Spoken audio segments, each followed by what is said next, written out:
Alright, this week I'm going to plumb in a tap for the outdoor bath, and I'm also going to set up a washing machine which will be powered by the solar, and it will take rainwater, wash the clothes, and then the water will go to irrigate the garden. There are places in the world where just doing this would be illegal, so I thought I'd talk about where you can do this, where you might run into problems, and the kind of philosophical and moral implications of such a thing. Since moving onto this land and living in our bus, I feel we have way more time and way more freedom. This sounds dramatic, and I'm not claiming that I somehow successfully cracked the code to living a better life. It just sort of happened by itself.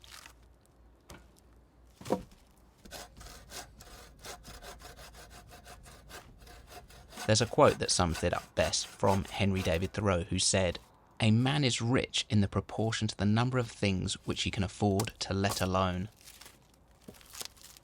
Thoreau kind of flips the idea of wealth on its head. Instead of measuring wealth by what you own, he's measuring what you don't need. So the fewer things you're dependent on, the freer and richer you are.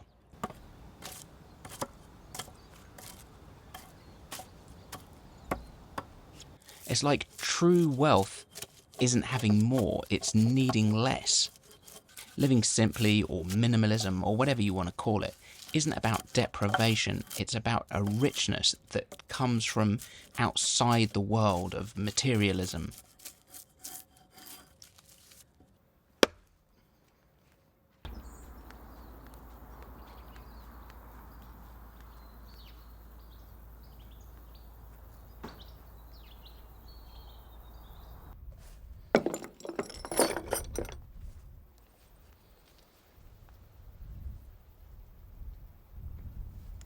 It's funny, when people visit us, they sometimes remark on things that we don't have and that they couldn't live without.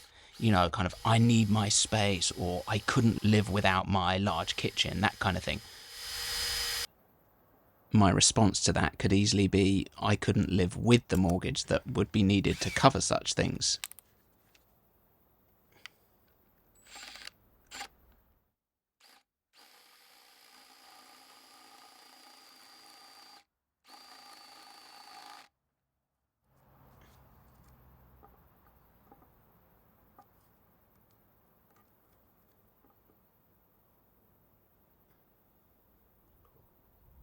Thoreau built his cabin in the woods with his own hands and lived on less than $1 a week. He planted his own food, chopped his own wood, and spent time walking and writing and thinking.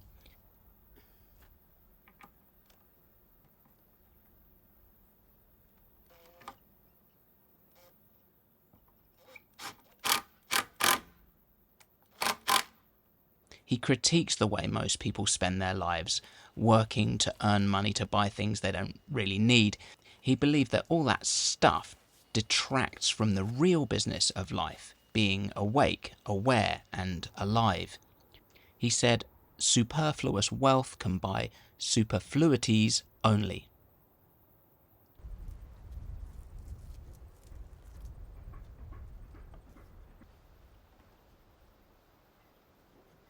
More and more, I think people are embracing the kind of life that Thoreau was searching for.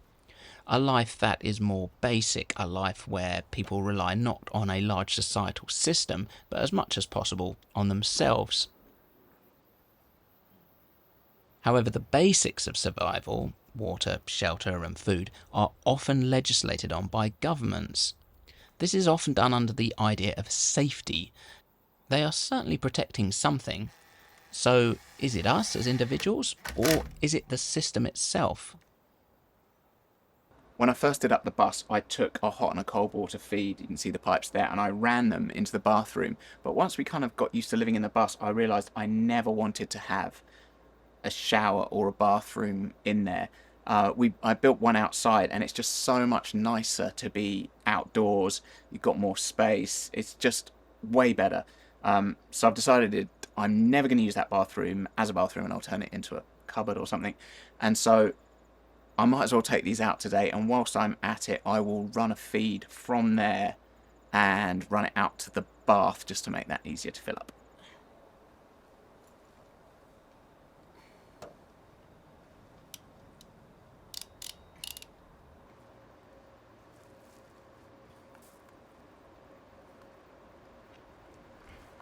I recently built this lean-to and I'm going to use it as a kind of utility room. So I've got the solar at the back that you can see. That needs to be boxed really, just because it's not particularly safe as is. And then over to this side, I'm going to put in a couple of things, a washing machine and a freezer.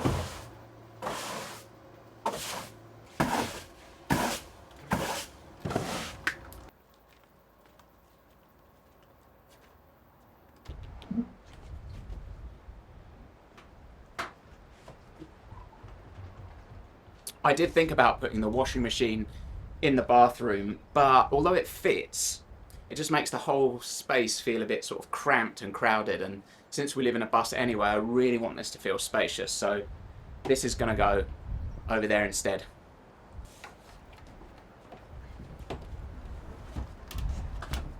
I heard that in certain parts of the world it is illegal to collect rainwater. Using greywater systems to feed your garden is banned in certain cities. In some places you can't live in a house unless it is connected to the grid.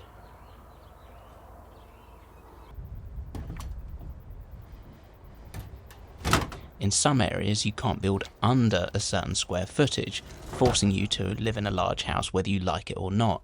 So the idea of upping sticks and living in a cabin in the woods is definitely possible, but not everywhere.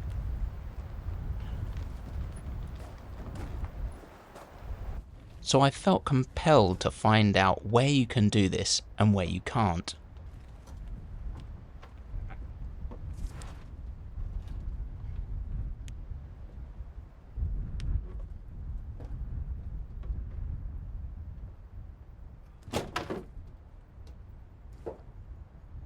In Florida, Robin Spinosis was living completely off-grid in her home.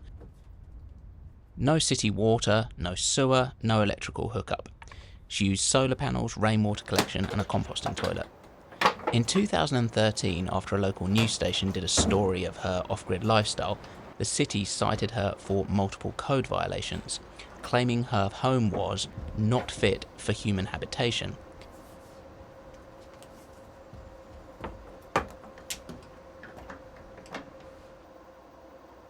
Interestingly, the judge ruled in her favour, at least in some instances. He said some of the city's code requirements, like being hooked up to the power grid, were not enforceable as they violated her rights.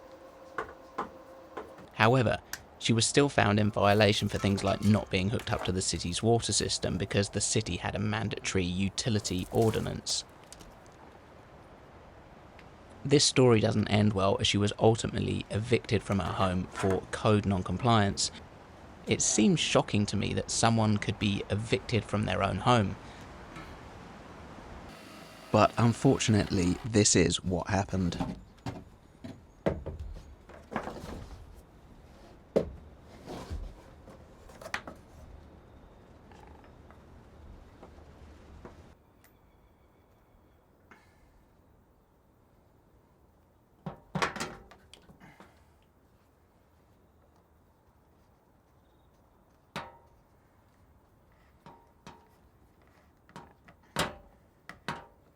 We're all plumbed in now. I just need to turn the water back on and go and check through and make sure there's no leaks. As far as the out pipe goes for the grey water, I need to buy some more, but that's going to work as a kind of an irrigation thing for the garden, but I'll get on with that maybe tomorrow or the next day. The water's back on, no leaks, everything's dry. Good news.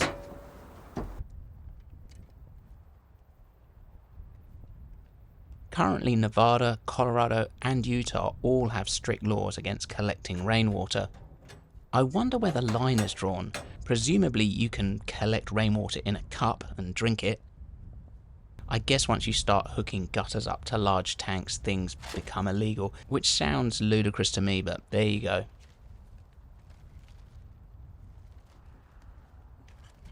Tyler Truitt, a US military veteran, and his girlfriend were living off-grid in a tiny home. They used solar panels, rainwater collection and composting toilets. Again, no public utilities. The city said their setup violated zoning laws and ordered them to connect to the utilities or vacate. Similarly, they cited health and safety codes, claiming the home was unfit for habitation. In 2015, the city condemned the home and threatened legal action. Truitt refused to back down, stating, We live out here off-grid, 100% self-sustaining, so I find it a little ironic that a city can condemn someone for not being dependent on them.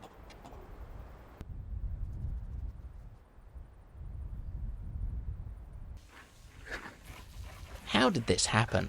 A man who risked his own life to serve his country was then turned on by that same government.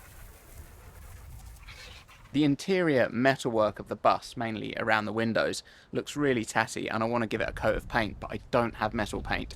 So what I'm going to use is the wrong sort of paint, but because it might go wrong and it might not adhere properly to the metal, I'm going to try it first of all on the stairwell, and then at least if it doesn't go wrong, no one looks at that bit.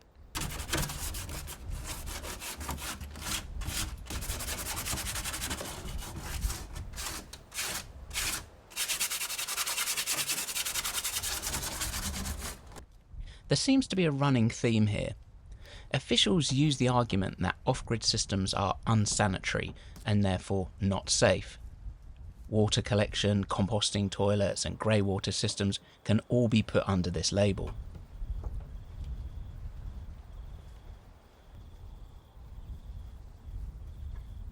I consider compost created through a composting toilet as a useful resource. I don't even really see it as waste. And yet some local authorities pump raw sewage out into the ocean.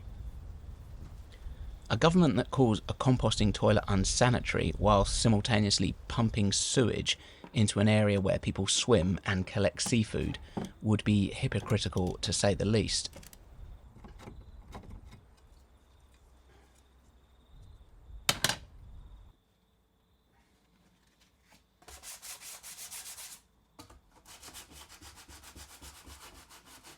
However, it does seem like change is slowly coming.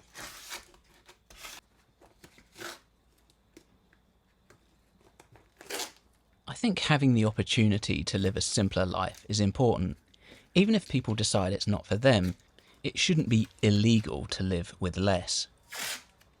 Thoreau said, "I went to the woods because I wished to live deliberately, to front only the essential facts of life, and not, when I came to die, discover that I had not lived." So it's something I feel that's worth fighting for.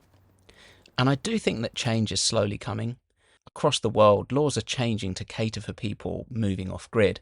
Maine, New Zealand, Portugal, parts of Canada, Arizona, just to name a few places, have all changed laws in recent years to help off-grid living.